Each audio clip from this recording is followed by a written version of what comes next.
Welcome back to the show. Check it out, ladies and gentlemen, right here. Could the U.S. government confiscate Satoshi's wallet and the XRP escrow? And how about Evernorth holding pre-allocated escrow for the pre-allocated option contracts? Oh, we got so much for you today. Somebody roll that beautiful intro.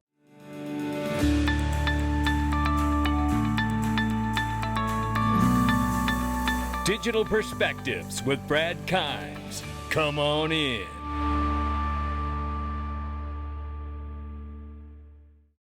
Welcome back to the show. You could follow us on X, YouTube, and DigPerspectives.com for exclusive content. Right now, $3.21 trillion market cap for crypto. The market is up 4% here, ladies and gentlemen. I think that's something to pay attention to. Bitcoin now 91,500 plus, Ethereum 3,100 plus in holding. Number 4 spot, XRP's 210. Now we're up 3.6 on the 24. We're up 3.4 on the 7-day. Looking at this right here, ranging between 201 and 212, we will keep an eye on it. Right now, I want to tell you about iTrustCapital. Listen, if you haven't done the IRAs, I don't know what you're waiting for. You could roll this over your 401k, your 453, your 457, everything that's a possibility, they have it set up for you to roll over. And they have it set up so streamlined that you will be like, why did I not do this sooner? You know, you get your own back office, you empower yourself by getting the control of your 401k and being able to pick which assets you want to be in at any given time. And that is a remarkable empowerment right there. Not only that, but then there's the PCA, the premium custody account. I got to be honest, I wish they called this thing the vault. Because honestly, this is for long-term investors only. If you're a long-term investor in this space and you don't day trade, you just put your assets in and hold them, this is a great place for you to check out because this is a closed loop system. So God forbid, if you click on something you shouldn't have, you opened up a link you shouldn't have, you accepted a text or a phone call and gave information you shouldn't have, the worst thing that could happen to you is that your assets, your crypto gets sold into cash and it can only go one place, your US checking account. That's right. This particular PCA account is designed that you can bring your cash and crypto in, but you can only come out as cash and it can only come out to your US checking account. Now, that's the kind of level and protection that I'm looking for long-term investing. And I know a lot of you are too. And the response has been overwhelming. Don't mess around. Don't forget, too, iTrust has staking on the platform already as well. And they're working to bring yields and lending and all kinds of things to the platform, but they want to do it in a safe and trustworthy way. So understand, once they do those things, you know that they're bringing you the best options available. So click the link, the very first link under any one of the videos, and get started today. Let's look at this right here. Ripple's 500 million share sale and the valuing the company at $40 billion reportedly let select investors like Citadel sell shares back at a preset higher price, guaranteeing a profit. And digital asset investors, shout out to the GOAT, says, I wonder why the XRP escrow is not included in the valuation. Well, me too, because Brad Garlinghouse told us years ago in a Twitter space, and we've also learned it from other areas, other places as well. They do not keep a valuation on the XRP and the escrow on their business books. It is at zero on their valuation. And you have to wonder, that starts to spark things. So I say, this is a great question. Let's go down this path today. It's going to be so much fun. Oh, I love it. This is my kind of video. Great question from DAI. Maybe because the XRP escrow doesn't belong to Ripple solely. How about that one? Escrow, by definition, is a third party holding funds in a neutral account. Ripple is the steward of the escrow, the same way that a title company doesn't own the property you are buying from a seller either. That is why I believe they don't put a value on the escrow of Ripple's balance sheet. It belongs to a third party or parties. Now, we know for a fact. Now, this was a conversation that Vet had, and I hate to use Vet as an example. I absolutely think the world of him. But we differ on this idea. He does not believe in pre-planned, done deal XRP ledger theories. I get it. But the problem is that they're very real. It isn't about whether he chooses to ignore the fact that they're real, but that's on him, and that's okay. We think the world of that, and I'm going to try to get him back to XRP Las Vegas 2026. But understanding what is being built here, an entire ecosystem, A to Z, soup to nuts, to serve the entire institutional financial community, traditional finance. From now Palisade Wallet, all the way to ETFs, to custody, to treasury, to tokenization, and payments and clearing and settlement. Lending too, right? So it's all being built. That means it's going to be very, very important. And as Christian Carlo has said before and is saying again, and by the way, get your ticket to XRP Las Vegas because he's coming back for a fireside chat, baby. I can't wait. I think the world of this guy. Uh, Listen to what he says here. If you believe that the future of value, storage, and transportation is going to be on digital networks, then you want to own pieces of those networks. It's pretty simple math. You don't have to be an economist. Listen to this. If you believe, as I believe, and this is something I could go on all night about, that the future of value, storage, and transportation is going to be on digital networks, then you want to own pieces of those networks. When you buy Bitcoin, you're buying a piece of the network. When you buy Ethereum, you're buying a piece of the network. Now you can bet, you can decide for yourselves whether Ethereum is going to be the big winner in building businesses on that network, or whether Solana is going to eclipse it, or what's the next thing. But what you're effectively doing is making a prognostication that the future of finance is going to move from an analog world to an online digital networked world. There you have it. That's from the man himself. Shout out to the Honorable Christian Carlo. I cannot wait for our fireside chat. And then it brings this question in. So Jeremy Hogan and David Schwartz back in the day, back in 21, had this talk. Confiscation of the XRP, of the escrowed XRP, would certainly be within executive powers. See Gold Reserve Act of 1933. But in a twist of irony, the Fed would have to declare XRP a currency before confiscation. Well, FinCEN has already done it, and FinCEN calls it a virtual currency since 2015 and has deemed that for a long time now. Now, this conversation came from Attorney Seal originally and Jeremy Hogan and myself on my channel back in the day. David Schwartz came into the conversation with Attorney Seal and Jeremy Hogan and said it would be interesting to see what would happen in a case like that of confiscation from the government. There's really no way to predict it. It would be similar to what would happen if the NSA found Satoshi and forced him to give up his keys. Would the Bitcoin community respond by making his Bitcoin unspendable? Oh, brother, does this get good? In light of coming back to today, that was in 2021, coming back to this moment today, 2025, in light of President Trump's Bitcoin strategic reserve and digital asset stockpiles executive orders to explore the options, look at the XRP escrow and Satoshi's Bitcoin wallet.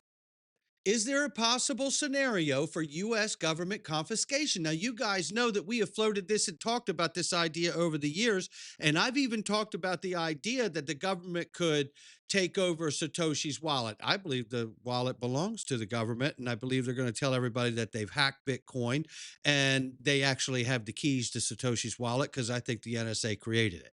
Nonetheless, or commissioned the creators that created it. We know that there's 4 Satoshis, Homeland Security. We all know this, right? They act like they don't, whatever. But how about David Schwartz's comment about the scenario of the U.S. government or NSA confiscating Satoshi's Bitcoin wallet or keys there to it? I think they have it because I think they commissioned the 4 people or hijacked those people and the technology once they found out what they were building. Isn't this what they usually do? And isn't it interesting that it was a Bitcoin strategic reserve and digital asset stockpile that specifically highlighted XRP, ADA, and Solana? And wouldn't it make sense that the US government would want to acquire these assets to these very important protocols that Christian Carlo just talked about? Right? I mean, the value's in the protocol. When the world finds out, it's on like Donkey Kong. He's absolutely right. If you believe, like Christian Carlos said, the future of value, storage, and transportation is going to be on digital networks, then wouldn't you want to own a piece of those networks? Well, the answer is, of course. And wouldn't the US government want to own a piece of those networks too? This is why I say we should see a US government, US Treasury digital asset bond issuance, because this is the best way to issue bonds, just like wartime bonds. And you could pay a small percentage on those bonds, knowing you're going to make an incredible amount of money gathering the assets and putting them in escrow for the US government. That's how you acquire them without costing the taxpayer a penny. That's why I say, with a monsoon respect to vet, and not to continue to use him as an example here, but he says he doesn't believe it, but in fact, it is true. So don't believe it's still true. We still love vet, right?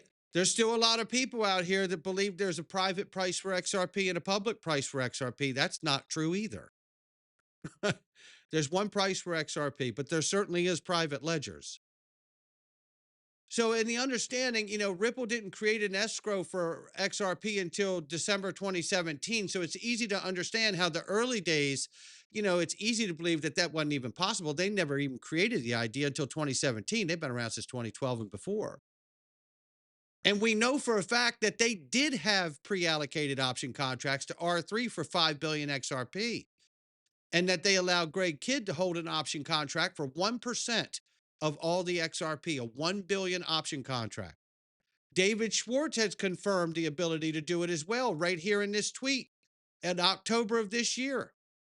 Ripple could sell the right to receive the tokens released from escrow, or even sell the accounts the escrows complete into. But the XRP still can't circulate until their release dates, which makes perfect sense. That way you can't dump on the market, right? And when there's the option agreement that granted R3 the right to buy 5 billion XRP. This isn't my opinion, ladies and gentlemen. Brad Garlinghouse even admitted it on CNN with Julia Chatterley back in the day. So moving forward, let's look at Evernorth now. We know that Evernorth said net proceeds will primarily fund open market purchases of XRP to build the world's leading institutional treasury. That means buying off the exchanges you and I buy on. I asked Grok, is it likely that the Evernorth, world's largest XRP treasury for institutions, receives XRP escrow releases for institutions that have pre-allocated option contracts for XRP? Here's what they told me at Grok. Yes, it is likely. Evernorth, a Ripple-backed digital asset treasury, is positioned as the world's largest institutional XRP holder with over 473 million XRP acquired and commitments exceeding $1 billion in value as of November 25. This setup aligns closely with Ripple's strategy of using pre-allocated option contracts confirmed by Ripple CTO David Schwartz, who we all love, and certainly Vet does too, to distribute escrowed XRP to institutions without immediate custody or market dumping. That's the goal, ladies and gentlemen. That's the goal. And I believe that's exactly why Evernorth was created. And I believe that's why the former general manager of RippleNet himself thinks it's a great idea to come over here, because I believe he understands exactly how much is pre-allocated option contracts sitting in that XRP escrow. And he believes Evernorth is the perfect next step for him. And guess what? So does David Schwartz, because he's going there too. That's where we're at here, ladies and gentlemen. This is a really remarkable moment that we're in. I have to say, it really, really is. Now, let's finish with this. Pre-allocated option contracts and institutional ties. What are they? These are forwarded agreements where institutions like banks and funds secure claims on future escrow releases at preset terms, avoiding direct custody, risking during regulatory uncertainty. So that means Amazon, all the biggest banks in the world, BNY Mellon, right? BlackRock, everybody else can take a position in escrow, and they're not holding it directly. But as soon as they're allowed to, we could see a wicked coming off of the sidelines here, ladies and gentlemen. Looking at this and going further here, examples include a $5 billion deal with R3 and allocations to executives like Greg Kidd. This allows hidden demand from 300 plus Ripple banks and partners across remittances, FX, and liquidity materialize without flooding the market. This is not hype, ladies and gentlemen. The question that remains now isn't if it's possible. Of course, we've proven it. David has admitted it. And this is being done. This video is being made for clarity because we got to have clarity. Just like there's not two different prices for XRP. There's one price for XRP. On the private ledgers, public ledgers, same price. But you could bet your ass they got simulation software that know exactly what the price need to be based on all these partners holding escrow. You can bet your ass on that. Or Ripple's not the one for the job if they don't have that kind of software. Otherwise, how else do you sell it to them? You have to be able to show them in modeling exactly where the benefit is. Linked to Evernorth, Evernorth embodies this strategy, holding $1 billion in XRP. As a regulated vehicle for institutions, analysts view it as a power move for distributing pre-allocated escrow XRP. OTC deals or treasury lending once released, Ripple's recent acquisitions. Well, this guarantees that the escrow releases that go to the entities go to a holder, an escrow holder, like a title company. That's Evernorth, right? And then they get to hold it so that way you don't dump on it. So that way company A and company B and bank C and D and F and G, whatever, they don't dump on the market because it sits inside of the treasury. Further integrate XRP into corporate treasuries with Evernorth handling fulfillment. Community expert discussions emphasize its role in supercharging XRP ledger adoption post escrow exhaustion. That's what they're setting the stage for, it seems to me. Not financial advice. XRP together with silver will make people thrilled, says Dark Defender. The resistance since July is ready for a test and break, he says. We'll have to see what the actual performance of the chart does in the asset. But here's what we have here. It looks like a setup for some kind of a breakout, should we get it. I think we got to have some fundamental news or the onset of it. Meanwhile, this is what I'm really here for, and I'm just glad we're all here for it. Looking right here, 2017 setup comparatively to 2025. It looks very, very similar. It looks eerily similar, but it doesn't guarantee us a thing. What it will bring, none of us will know. But as I said in the tweet, I am just glad we are all here for it. Lock in. Not financial advice from me or anyone else. It's just my digital perspectives. I'll catch all of you on the next one.